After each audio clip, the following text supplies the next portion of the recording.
Ready start. सादर ठाणे जिल्ह्यातील आदिवासी विभागात आनंदवन या खाजगी सामाजिक संस्थेतर्फे ज्या आश्रमशाळा चालविल्या जातात त्यांना शासनाकडून दिल्या जाणाऱ्या अनुदानात वाढ करण्यासंबंधी संस्थेच्या संचालकातर्फे आलेले विनंती पत्र खाली ठेवले आहे, ते कृपया पाहावे.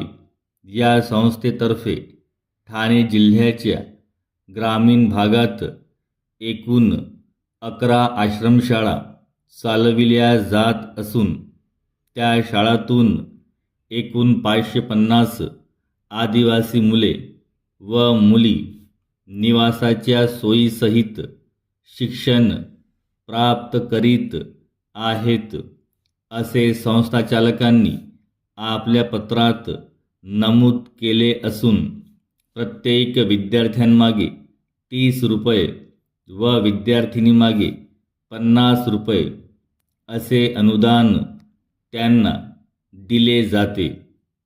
त्यात सध्याच्या महागाईचा विचार करून अनुक्रमे 20 व 30 रुपयांची वाढ केली जावी, अशी विनंती त्यांनी केली आहे.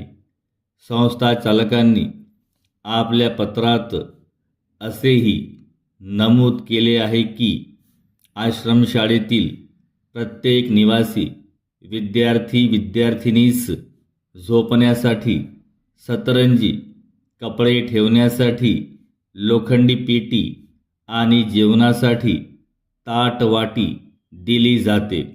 तसेच आंघोळीसाठी बादलीही पुरविली जाते.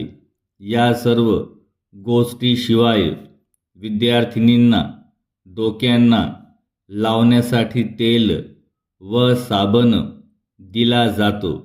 निवासी विद्यार्थिनींना दिल्या जाणाऱ्या भोजनाचाही दर्जा चांगला असतो, असा दावा संस्था चालकांनी आपल्या पत्रात केला आहे. उपरोक्त संस्थेच्या आश्रमशाळांसंबंधी विभागाकडे जी माहिती आहे ती या टिप्पणीसोबत ठेवली आहे.